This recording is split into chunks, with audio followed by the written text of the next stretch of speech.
Today, we're going to break down the history of angels, particularly focusing on the idea of Lucifer and him being the sort of original angel, something that seems like a very modern concept, but that you might realize is much more ancient than you previously thought. To begin this journey, it's important to define these terms as we will be using them, in order to show how they relate to the ideas of other mythologies that share a similar origin. Lucifer, like Satan or Beelzebub, is one of the many names used to describe what we think of as the devil figure, this ultimate evil and rebellious entity who opposes the all-powerful God. These and other names have been used interchangeably to describe the devil figure, with them each also having their own unique origins and diverging paths as separate entities that we will of course be exploring in this video. Lucifer is a name specific to the Christian tradition, one that came about rather coincidentally.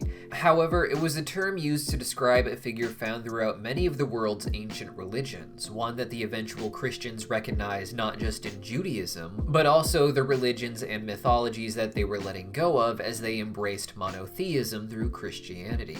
Now, Lucifer is understood in our tradition today as the leader of the rebellious fallen angels, but who were the fallen angels originally, and how did their leader become known as Lucifer? Our word angel is understood today to refer to divine beings created by God, but the word angel comes from the Greek word angelos, translated from the Hebrew word malach.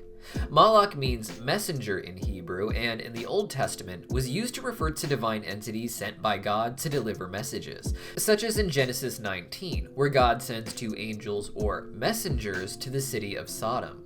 In both Hebrew and Greek, however, this term was not divine in nature the way we think of the word angel today, and instead it was just the function of those particular divine beings. Satan comes from the Hebrew Satan, for instance, meaning adversary or accuser, as the Satan was always presented as adversarial even when not overtly evil like we think of him today.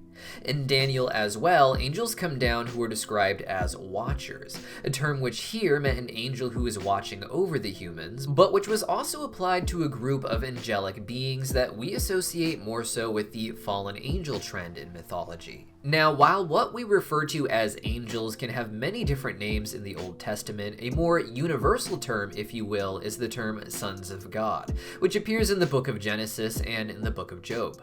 Despite coming much later in the Old Testament, the Book of Job is considered one of the earliest, if not the earliest story written in the Bible, based on some of its archaic Hebrew.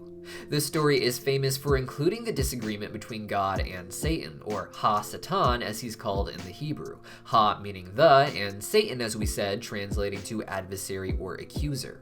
The sons of God are mentioned multiple times in the Book of Job, with Ha-Satan presenting himself to God with the other sons of God, making this a generalized term for the various divine beings who serve God, such as Satan, but also including those aforementioned Malach and Watchers. The sons of God are also mentioned in the Book of Genesis, which is of course the first book of the Bible, but believed to have been written, at least in part, after the Book of Job.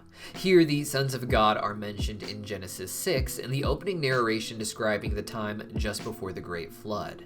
The sons of God are described as coming down to the earth and taking wives from the daughters of men who they found beautiful. These women give birth to the Nephilim, who are explained as being on the earth not just in those days before the flood, but also after. These Nephilim are described later in the Book of Numbers, where the Israelites return from Egypt to try and invade Canaan. The Nephilim here are described as gigantic, making the Israelites feel like grasshoppers in comparison. These sons of God are a very quick mention that seems unrelated to the rest of the story of Noah's Ark, indicating it was added in closer to the final compilation of Genesis or the Torah as a whole. The next passage immediately focuses on how God regretted making humans, how all of their inclinations had become evil, and not the sons of God who were said to intermarry with them. The story of Noah's Ark is very similar to the various Babylonian flood myths, which all give different perspectives on not just the flood itself, but a conflict among the gods that leads to it, with the humans being the noisy creation of the gods that the chief god Enlil wanted to let die. His younger brother Enki, loving the humans that he had created, gave warning of the flood through a dream to a Babylonian king, allowing him to escape the flood and start humanity anew. This story even ends with the king making a pact similar to the one Noah makes at the end of his journey. The idea of sons of God intermarrying with humans was not something found in these ancient Babylonian myths, and the original story of Noah thus didn't seem to include them. The sons of God instead were figures that were becoming more popular in the later Second Temple period after returning from Babylon, and writings that were in Aramaic instead of the original religious Hebrew that Genesis was written in. The sons of God were the primary focus of stories like the Book of Enoch. This book was not part of our Old Testament, but rather was a writing from the Second Temple era meant to elaborate on the story of Noah's Ark through his great-grandfather Enoch. This story was found among the Dead Sea Scrolls, dated to about 300 years before Christ, with the Book of Enoch itself believed to perhaps even predate the Book of Daniel, which is also written in Aramaic. Both texts deal with figures called Watchers, such as the ones who come down in Daniel as discussed earlier. However, in the Book of Enoch, the term Watchers, like the term Sons of God, is used less so for divine beings as we imagine them in the heavens, and more so for these fallen figures who were divine in origin, but living a very earthly life among the humans. In Enoch, the sons of God from Genesis 6 are referred to as Watchers not because they watch over from the heavens, but because they were sent down to earth to watch humans more directly while guiding them to a more enlightened future. They were responsible for teaching humans the arts and sciences, but at some point they decide to rebel against God's wishes. They take human wives, just as in the Book of Genesis, and end up teaching these wives forbidden magics and passing on that forbidden knowledge to their sons. The Nephilim sons are so gigantic in Enoch that they end up eating all of the food that their systems provide for them, and end up cannibalizing the other smaller humans. In Enoch, the humans do end up getting corrupted by the sin from this Nephilim line, but the flood is not sent to destroy the humans. Instead, the whole point is to allow humans to start over without the influence of the sons of God, with those original Watchers being locked within the earth so they can't interfere with humans anymore, and the Nephilim having their empires knocked down by the flood. Humans would be getting a fresh start not just from Noah's more righteous line, but without the negative teachings of the fallen angels being widespread knowledge among corruptible humans. However, like in Genesis, the Nephilim are said to still exist after the flood in Enoch, with their eventual destruction not coming until the much later end of days. Now, Enoch is not considered canon by either Judaism or Christianity today, but the canon of a church, much less a modern church, is of zero value to historical understanding.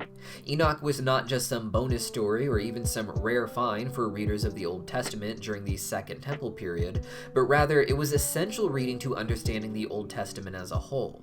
It took the stories of the Garden of Eden, Cain and Abel, and Noah's Ark, and tied them all together through the visions of the patriarch Enoch. Through Enoch's narrative, the serpent becomes an entire tribe of fallen angels. The murder of Abel by Cain becomes the Nephilim eating these smaller humans, and it all ends with the flood leading to the story of Noah's Ark.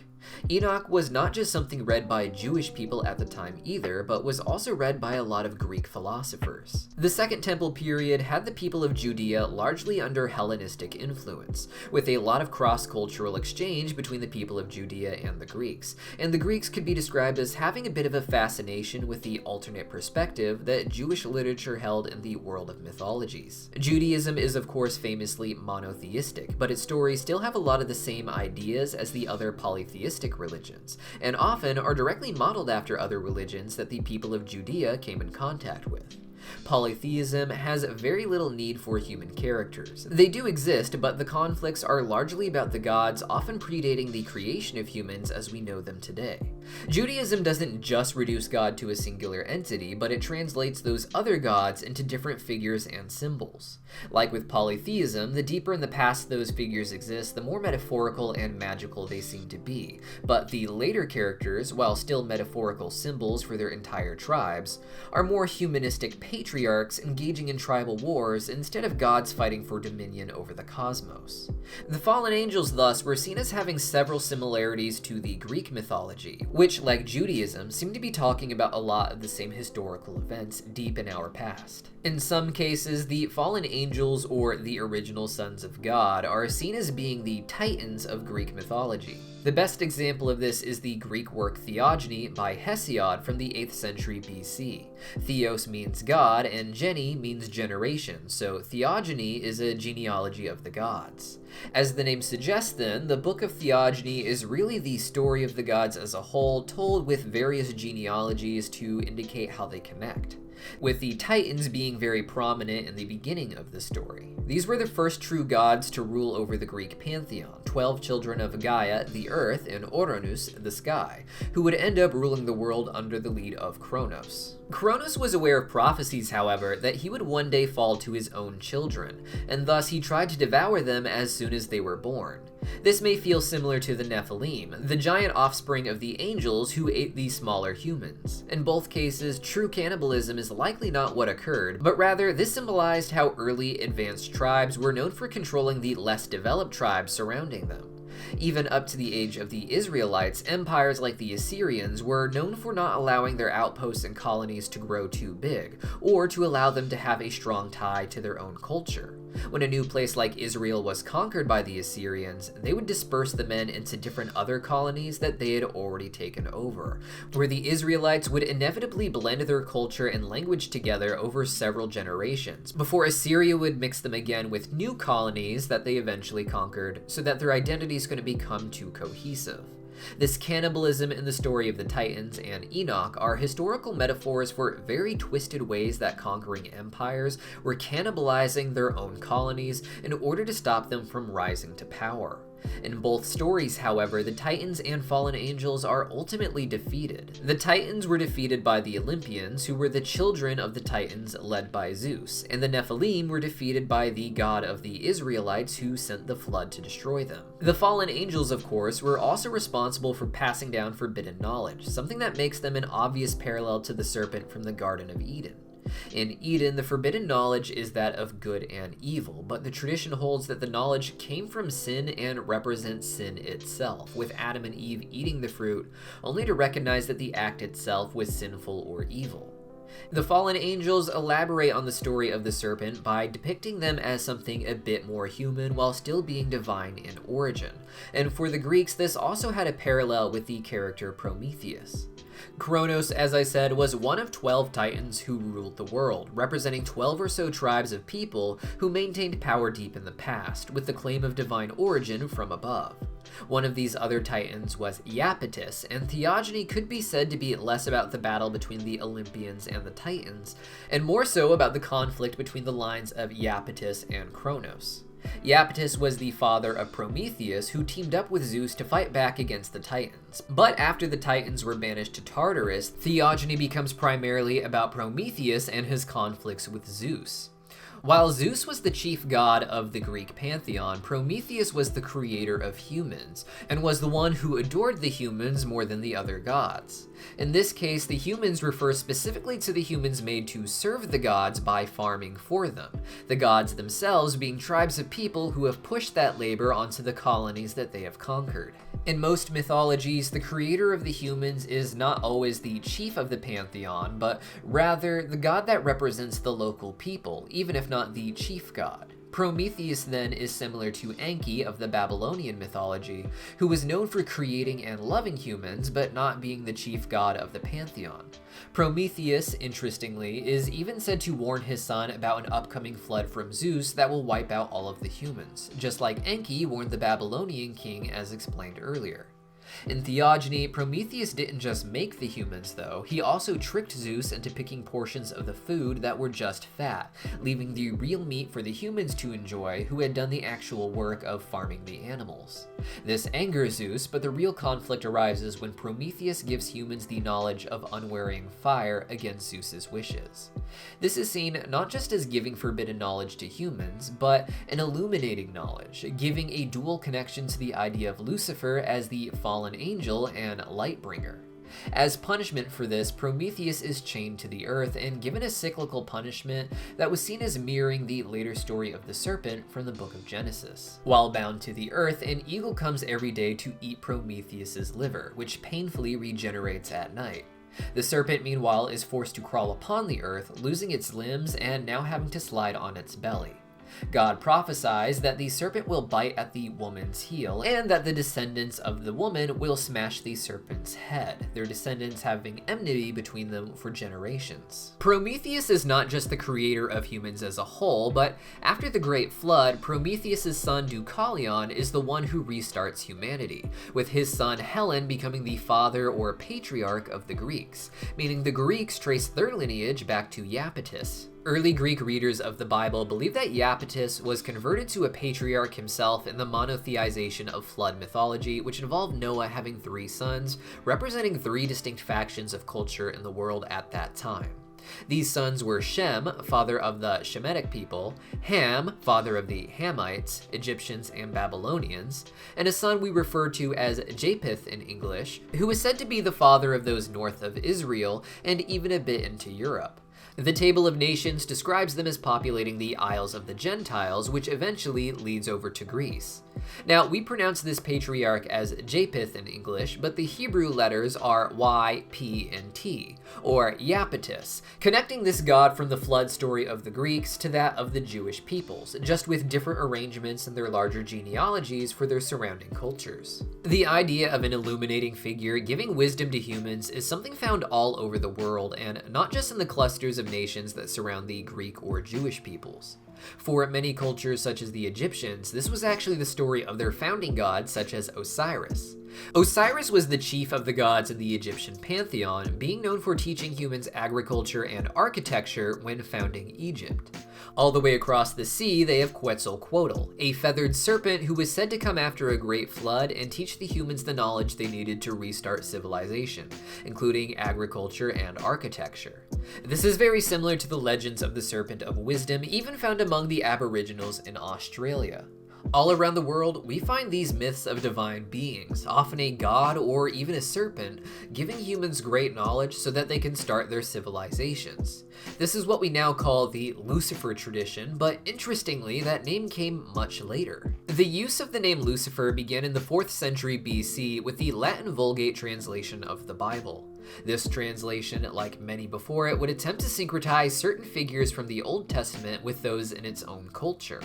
This was important for Isaiah 14, which in our English Bibles is the famous passage where Lucifer's name is still retained from this cross-cultural connection.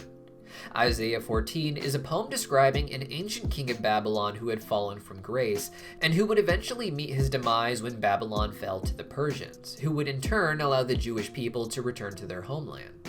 This Babylonian king is described as being like Hallel ben Shahar, which translates as Shining One, Son of Morning. This phrasing was common for the planet Venus in the ancient world because Venus is closer to the sun, and thus from our perspective always looks like it's chasing the sun or pulling the sun behind it, depending on where Venus is in its orbit. For 9 months at a time, Venus appears on one side of the sun, appearing only as the sun sets over the horizon before quickly falling behind the horizon itself.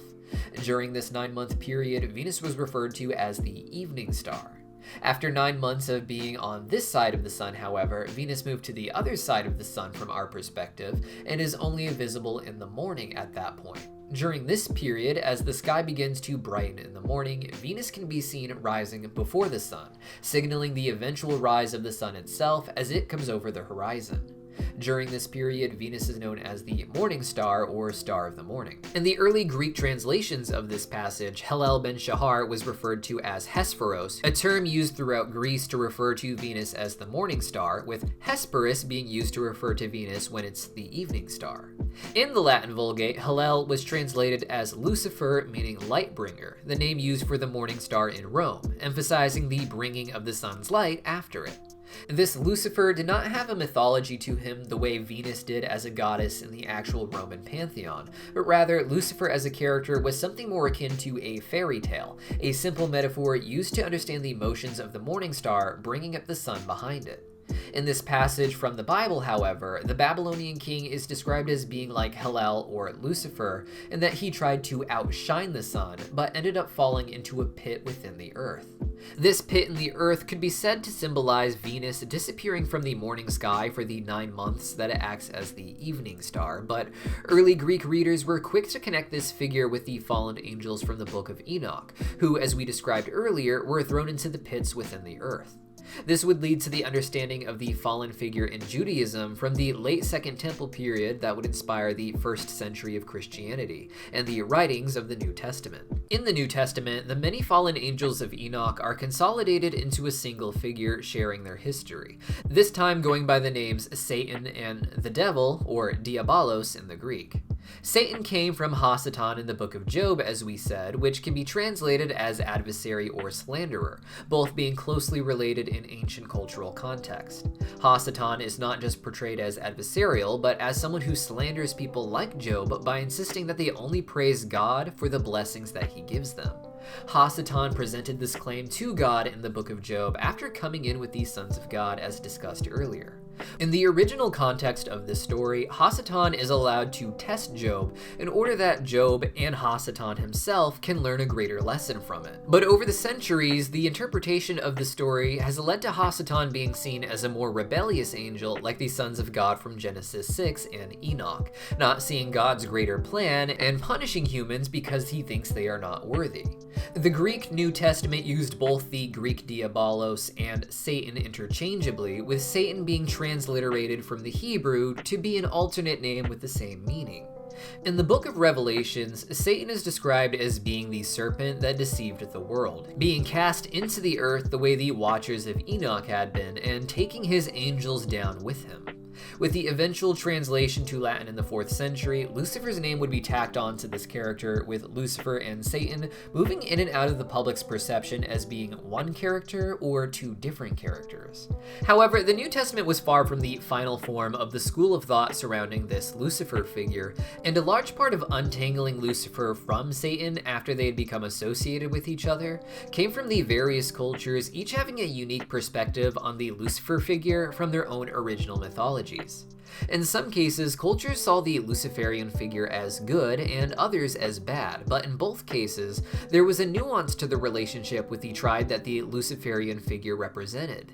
The negative ideas of the Luciferian figure were associated with the Titans in Greek mythology, figures who were overthrown, but continued to have their story play out through Prometheus, who represented the good these tribes did in teaching the wisdom they had to different cultures. Even with the serpent and fallen angels in Judaism, the illuminating figure is seen as having positive attributes in other forms as well. Now, the Luciferian figure goes by not just many different names from different cultures, but often different names in the same culture as well. The same way Judaism has the serpent and the sons of God and others representing this Luciferian figure, the Greeks would evolve their understanding of the Luciferian figure beyond the Titans and Prometheus even, and into the age of Christianity. Christianity became popular in Greece during its early centuries, replacing not just the original religions of the various areas such as Greece and Rome, but also many of the original mystery schools. Mystery schools were private societies that, in the case of Greece, you might think of as a sort of secret church, with a strong focus on passing down knowledge that had been kept for hundreds or even thousands of years. These groups were known for elaborate reenactments of their local mythologies that gave extra details to the initiate experiencing these mystery plays that allowed them to understand their myths in a different, often more historical way. These mystery schools existed all over the ancient world in different forms, inheriting information and ideas from each other, but telling the same basic stories with characters unique to their cultures. The overt and public religions of the world are known for insisting upon the dogma of certain ancient stories that were considered foundational to them. But these mystery schools were less interested in which religions they were supposedly following, and more so in teachings they passed down through these religions. The point of these mystery plays was that they would take characters you were familiar with in your particular culture, and when that changed to Christianity, there was no point in them maintaining a system that was built off of their previous religions. It wouldn't help people understand them more, but rather it would make things more confusing to them as the original mythologies had become less well known. The most popular mystery school of ancient Greece was the Eleusinian Mysteries. In the Eleusinian Mysteries, the initiate would take the role of Persephone, the daughter of Zeus who is kidnapped by Hades and taken to the underworld. Persephone would be rescued by her mother and father, but after eating 6 pomegranate seeds in Hades, she would be forced to return to the underworld for part of each year. Less popular but still well known were the Mysteries of Orpheus, where you would reenact the story of Zeus's son Dionysus. In these stories, Dionysus was prophesied to one day rule all of creation. Fearing this, the Titans kill and dismember Dionysus, which brings the angry thunderbolts of Zeus on the Titans as revenge. This kills the Titans, but from the blood of his son and the ashes of the Titans, humans are born. A very different story than that of Prometheus, which was more well known with the public. In the Orphic Mysteries, the goal was to cleanse yourself of the sinful aspects of your nature, those represented by the Titans, so that your spiritual piece of Dionysus could ascend back to his full form to one day rule creation. However, what made these plays important to the initiate was that it used characters familiar to them in their culture. The ideas of these mystery schools were not original to Greece, but are actually part of a trend that is believed to trace back to ancient Egypt, and possibly to a parent culture that existed before Egypt. Egypt's mystery schools had the initiate play their own god Osiris, who was well known to be murdered by his brother Set, being drowned and then dismembered. Osiris is put back together and brought back to life by his wife Isis for just long enough to impregnate her. This led to the birth of Horus, who was able to rise up against Set and reclaim Egypt. Osiris became the god of the afterlife as we still know him today, with Horus representing his rebirth in the physical world. This story was changed for the Greek peoples to use characters that would make sense to them, as it was understanding what was different between the mystery school version and the public version that allowed you to properly interpret them. It would make sense then that as Christianity became the norm, these schools would adopt symbols of Christianity and tell stories that, like their predecessors, explained the greater historical idea that they had inherited. However, because of the different perspectives of religions, this led to some characters experiencing near reversals in what we now call Gnosticism.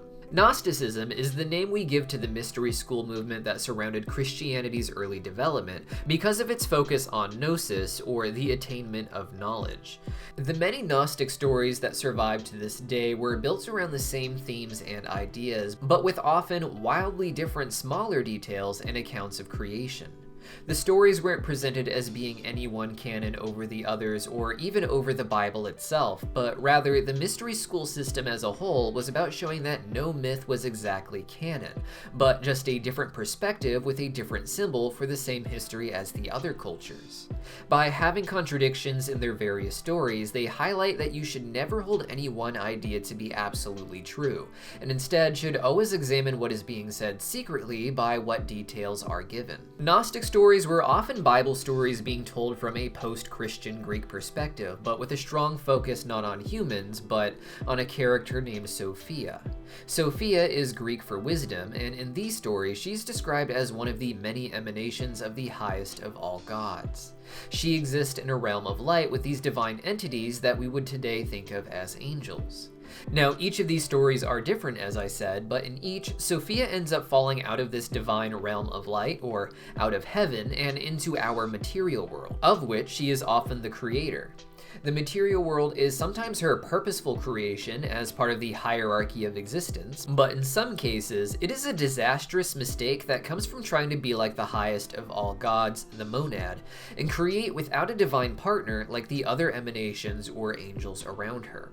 The physical world becomes ruled by a figure called the demiurge, meaning architect, who constructs the universe into what we see it as today and believes himself to be its god, but is unaware of the higher realms above him or his mother Sophia.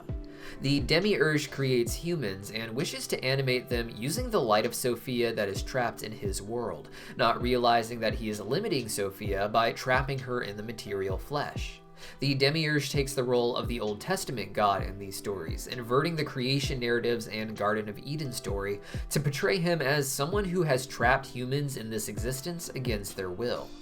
Jesus is sent in not as the son of the Old Testament God, but as the son of the highest of all gods, the one that Sophia herself had tried to be like when creating alone. Gnosticism at this point sounds less like an inversion of Christianity and more like a different historical perspective on it. It embraces the ideas of a Christ figure meant to save the people of Earth, but the Old Testament God was seen as a parallel to Zeus in Greek culture.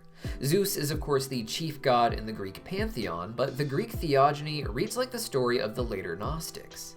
Zeus and the Old Testament God are seen as similar in that they both want to keep certain knowledge forbidden to the humans. For Zeus, this is the unwearying fire, and in the Garden of Eden, it was the knowledge of good and evil.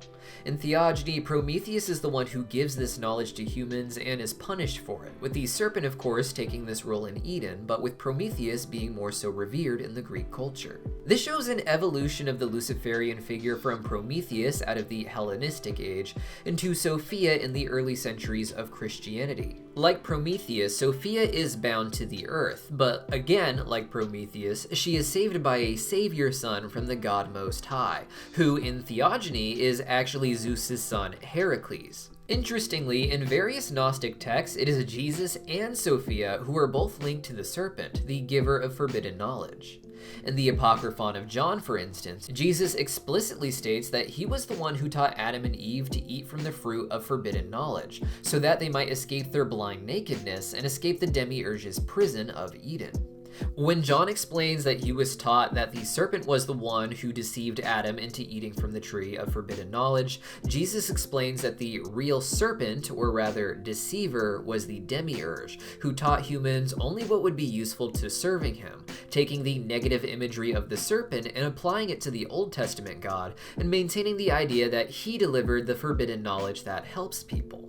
In another text, the Hypostasis of the Archons, Sophia takes on a more heroic role in her story, and ends up taking the form of the serpent herself. When the demiurge and his minions are first creating man, she purposely gives her divine spirit to animate his body, seeking to eventually help this already imprisoned man, Adam. Sophia's light seems obscured in Adam, but when the demiurge pulls Adam apart to create his wife Eve, she is able to shine through, and even escape the torments of the demiurge and the earthly flesh. She then sends her spirit back through the serpent, who teaches the carnal woman left behind to eat from the fruit of forbidden knowledge and share it with her husband. As the serpent, this makes both Jesus and Sophia the Luciferian figure, giving forbidden knowledge to humans. The association of Sophia with Jesus may seem odd with the serpent connecting them, but the rest of the Gnostic narrative supports this idea that they are cosmically connected and are essentially the same. Jesus is presented as the firstborn son of the sleeping father god, the monad, and the mother that the monad first created alone. After creating the mother as his perfect shadow, the two are able to create together, leading to Jesus being the active agent in control of the spiritual world, the only emanation able to dive below into the material worlds, but also all the way back up to the light of the monad. Sophia is presented as one of the many emanations that extend from the divine union above, one of 24 emanations according to texts like the Apocryphon of John. In these texts, each emanation is created as part of a syzygy, or a divine pairing. This idea dates back to the ancient gods, who always had some sort of divine partner who was essentially the same character from a different perspective. In Greece, this includes Zeus and his wife Hera, both representing Greece but also the greater spiritual world as the leaders of the pantheon. Their actions with each other were less about tribal conflicts like when two male gods go to war with each other, and more so about their internal conflicts. Even back in ancient Egypt, Osiris had his sister and wife Isis, who represented the remaining Egyptian people after Osiris had been murdered, and who put themselves back together to be reborn in a new era represented by Horus. Being divine twins, but also partners in creation, were two different ways to show that two entities were connected and in balance with each other, representing different parts of the same story, and Sophia and Christ become no different. In some cases, Sophia is said to have a syzygy already, another emanation representing a virtue, such as Sophia representing wisdom. But when she decides to create without her partner in order to try and be like the monad, Jesus has to be the one that comes in and corrects her creation. This wasn't just the story of Sophia receiving a new syzygy, however, and rather Jesus represents the completeness of Sophia as proven by their actual metaphysical lore. In these various stories, Sophia is in a fallen state and has to be restored in order to become whole again. This is the case in Pistis Sophia. However, after giving the story of Sophia and her fall, Jesus describes more exact lore to the spiritual workings of Sophia to his apostles, without the cloakings of a narrative. In these more direct explanations, the story of Sophia is explained as representing the divine souls of humans that need to return to the spiritual world above. This is called the Treasury of Light, and Jesus explains that he needs a certain number of divine lights to return to this Treasury of Light before the end times can truly commence. This is given even more elaboration in the Gnostic Gospel of Judas, where Sophia is only briefly mentioned, and the focus is more so on the role of Jesus. This story focused on Judas, who was known for betraying Jesus and giving him up to the Romans for his crucifixion. With a Gnostic perspective, Judas is revealed to have been led astray by a false star guiding him, but that this will play into Jesus' plan of being slain and rising to the realm above. He explains that Judas is the one who removes the flesh that clothes him, making him like Sophia, needing to escape to the world above again, experiencing this sort of death and spiritual rebirth. This makes Jesus not just the dying and reborn Lucifer figure in this story, but like Sophia, it's his light that needs to be set free in order to start the apocalypse. This is not different from the actual Christian idea of the apocalypse described in the Book of Revelations. In Revelations 5, Jesus unleashes the apocalypse while being presented as a slain lamb because of his crucifixion.